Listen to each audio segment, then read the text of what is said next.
ನಮ್ಮ ಮೆಡಿಕಲ್ ಕಾಲೇಜನ್ನು super speciality ಆಗಲೇಬೇಕಂತ ಹೇಳ್ಕೊಂಡು ನನಗೆ ನವಂಬರಿಗೆ ಬರಲಿಕ್ಕೆ ಹೇಳಿದ್ದಾರೆ. ನವಂಬರ್ನಲ್ಲಿ ನಾನು ಪ್ರಾಜೆಕ್ಟ್ ಕಾಸ್ಟನ್ನು ತೊಗೊಂಡು ಹೋಗ್ತೇನೆ.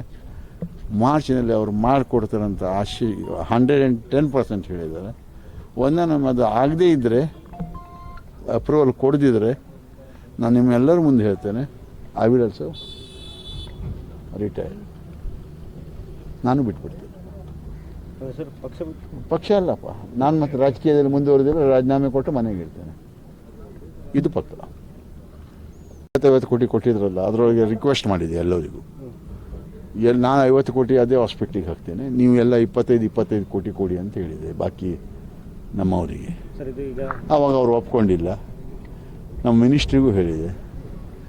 ಆಮೇಲೆ ಸಿದ್ದರಾಮಯ್ಯ ಅವರನ್ನು ಹೇಳಿದರು, ಅದು ಬೇಡ ಮಾರೆ, ನೀ ಲಾಸ್ಟ್ ಟೈಮ್ ಅದನ್ನು ಕೊಟ್ಟು ದೇವಸ್ಥಾನಕ್ಕೆ ಹಾಕಿದ್ದಿ, ಇದನ್ನು ಬೇರೆ ಕೆಲಸ ಮಾಡ್ಕೊ, ನಾನು ನಿಮಗೆ ಇದನ್ನು ಸೂಪರ್ ಸ್ಪೆಷಾಲಿಟಿ ಹಾಸ್ಪಿಟಲ್ ಮಾಡಿ ಕಾಣಿಸ್ತೇನೆ, ಮಾಡಿಕೊಡ್ತೇನೆ ಅಂತ ಹೇಳ್ಕೊಂಡು ಕೆಲಸ ಆಗಬೇಕಾಗಿದೆ. ಅದು ಆಗದಿದ್ದರೆ ಬಜೆಟ್ನಲ್ಲಿ ಅದನ್ನ ಅದು ಬರದೇ ಇದ್ದರೆ ನೀವು ತಿಳ್ಕೊಂಡು ಬಜೆಟ್ ಆದ ಮಾನ್ಯ ದಿವಸ ಸತೀಶನ್ ಬಜೆಟ್ ಮನೆಯಲ್ಲಿ ಮತ್ತೆ ಎಲ್ಲೂ ಹೋಗೋದಿಲ್ಲ. ಸತೀಶ್ ಯಾವುದೇ ಪಕ್ಷದಲ್ಲೂ ಹೋಗೋದಿಲ್ಲ, ಯಾವುದೇ ಕೆಲಸಗಳನ್ನು ಮಾಡೋದಿಲ್ಲ.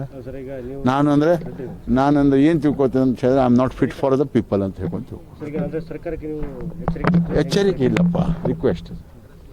ಎಚ್ಚರಿಕೆ ನಮ್ಮ ಸರ್ಕಾರ ಮೇಲೆ ನನಗೆ ವಿಶ್ವಾಸ ಇದೆ. ನಿಮ್ಗೆ ಹೇಳ್ಬೇಕಲ್ಲಪ್ಪ, ನೀವು ಏನಂತೀರಿ, ಬ್ರಿಡ್ಜ್ ಮಾಡ್ತೇವೆ ಅಂತ ಹೇಳಿದ್ರೆ ಅದು ಇದೇ ಶಾಸಕರು ಹೋಗಿ ಹೇಳಿದರು ಹಳಗಾಲದಲ್ಲಿ, ಬ್ರಿಡ್ಜ್ ಹಣ ತಿಂದರು. ಅಲ್ಲಿ ಹೋಗಿ ಹೇಳಿದ್ರಿ, ಅಲ್ಲಿ ಬ್ರಿಡ್ಜ್ ಹಣ ತಿನ್ಲಿಕ್ಕೆ ಆಗ್ತದೆ, ಹಣ ಸತ್ಯವಾಗಾದರೂ ತಿನ್ಲಿಕ್ಕೆ ಆಗ್ತದೆ, ಕೊಟ್ಟರೆ ಆಗೋದಿಲ್ಲಲ್ಲ, ಅಲ್ಲ ಆಗೋದಿಲ್ಲಲ್ಲ. ಮತ್ತೆ ಅದನ್ನು ಅವರು ಹೇಳ್ತಾರೆ, ನಾವು ಕೇಳ್ತೇವೆ ಅಷ್ಟೇ, ಮಾಡಿ ಕಾಣಿಸ್ತೇನೆ. ಹಾಂ, ಎಲ್ಲ ನಾನು ಒಂದು ಹೇಳ್ತೇನೆ, ಇವತ್ತು ನಾನು ಮುಂದೆ ಹೇಳ್ತೇನೆ,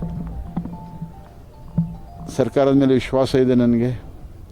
ಸರ್ಕಾರ ಕೊಟ್ಟುವಂಥ 5 ಸ್ಕೀಮ್ಗಳು ಎಲ್ಲೂ ತಪ್ಪೋದಿಲ್ಲ, ಅದು ಕಂಟಿನ್ಯೂ ಇರ್ತದೆ.